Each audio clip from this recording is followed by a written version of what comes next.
se oglasili, ampak Peter Sušnik bi še nekaj povedal. Ja, sem. Dobro, pa drug mikrofon.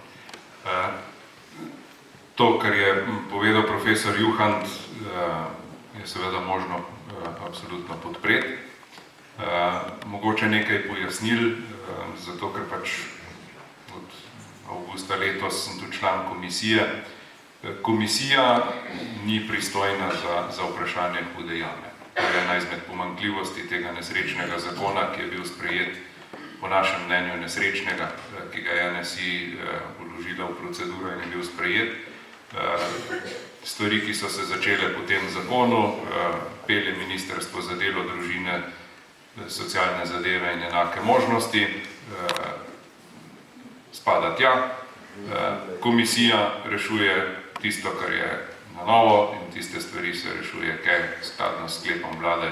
Huda jama sem ne paše. Mi smo pač na moje ustrajanje smo se na prvi seji, na prvi točki s temi zadevami soočili, skregali, odglasovali in na to pravzaprav se je začela ta debata razvijati. To je tragična resnica od cele zgodbe. Je pa dejstvo, da v preteklih letih je bilo veliko tukaj poskusov neformalnih, formalnih, pol debat, zaključenih krogov, v katerih se je marsikdo tudi iz te publike vključeval po takih in drugačnih tračnicah, hodil k temu in onemu z dobrimi nameni, z kakršnimi koli nameni že, samo da bi se neke stvari premaknile naprej, in tako se je pač odvijalo. Kogar si najdu, da te je bolj poslušal, tist je pa pravzaprav mogoče bil tudi toliko, da ga je kaj zapeklo in je poklical kakšnega uradnika.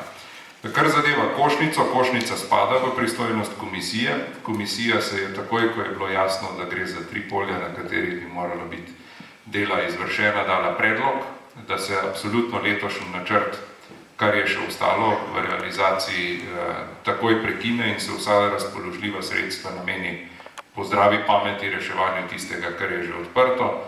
Vendar je Ministrstvo za finance pod vodstvom začasne ministrice oziroma zdaj tudi nove ministrice v vlogi državne sekretarke dalo odgovor, da je proračun zaprt in da take prerazporeditve niso možne in da bi to zahtevalo novo javno naročilo, ki ga pa skladno s proračunskimi akti ni mogoče izpeljati.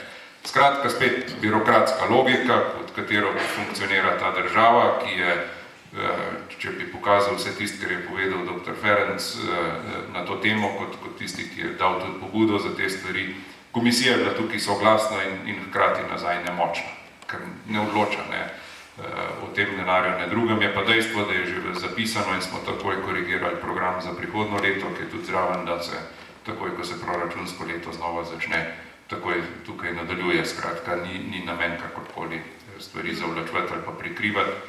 V poligonu državnih birokratskih neumnosti iščeš tisto pot, ki mogoče pripelje z najmanj stroški do čim več uspeha.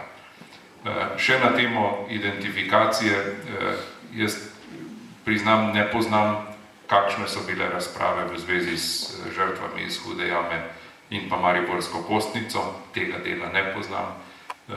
Nam je bilo predstavljeno gradivo, na osnovi katerega so bili te projekti z mariborskim pokopališčem že tako rekoč speljani in dobesedno že pogrebci z lopatami v rokah, da izkopljajo v tistem novem delu mariborske Dobrave ustrezen prostor.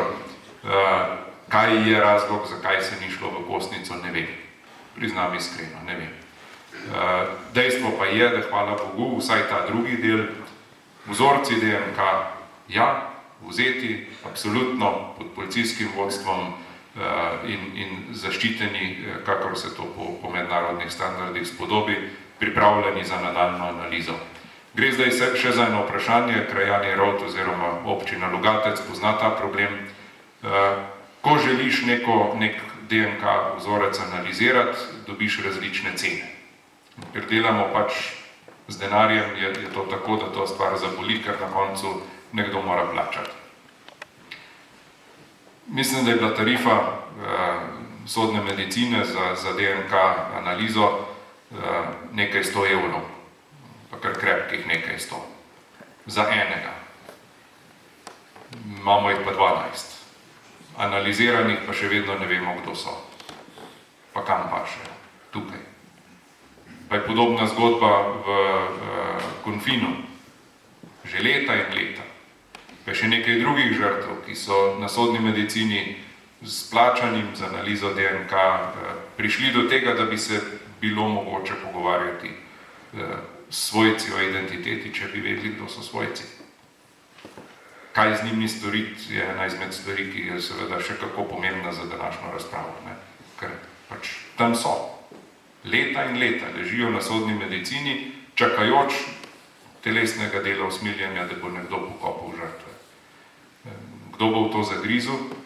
Mi smo dali predlog, da imamo to zagrist v tem okolišu, kjer so bili najdeni in naj se jih pietetno pokoplje v prepričanju, da se bo nekoč morda pojavil kontravzorec DNA-ja, ki bo dal tem ljudem imena in priimke. Skratka, ko smo iskali naprej, je seveda tako, ko je delala ameriška vlada za potrebe Bosne v Srebrenici analize, je bila cena tam nekje okrog $30 po vzorcu. In ko smo vprašali sodno medicino, če nam znajo pojasniti razliko, so rekli, dajte, noben problem, nam jih dajte toliko, ker so jih dali Američanom vzorcev za analizirati iz Srebrenice, je cena enaka. Zdaj smo pa pri tem, kar je tudi država sklenila, oziroma komisija in ministrstvo, ko bo postopek zaključen in bomo odkopali 2000, 6000, kolikor jih pač bo iz hude jame, takrat se bo napravil razpis in vse te vzorce analiziral z DNK-jem in ta razpis bo mednarodni, dala ga bo policija in takrat bomo videli, pri čem smo. Do takrat ne znamo ugotoviti za nikogar, kdo je. Oprostite, niste razumel, če se imamo 12, a je ekip za DNK?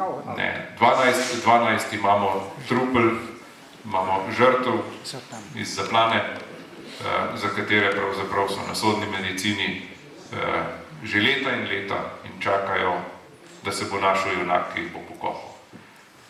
To je kruta realnost slovenskega vernika, slovenskega prebivalca. O 1. novembru z nadvse spoštljivim obrazom, nadvse urejenem grobu, ampak ko gre pa za to, da je treba pa mrtve pokopati, pa zmanjka junaške krvi. Svečk pa na milijone govori brez potrebe po svoje.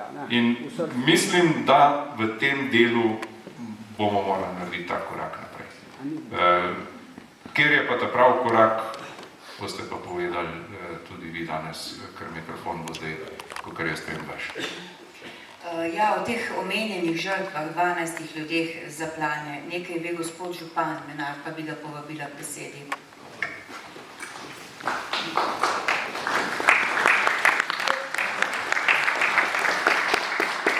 Še enkrat lep pozdrav, mislim, da je bilo danes že veliko povedanega.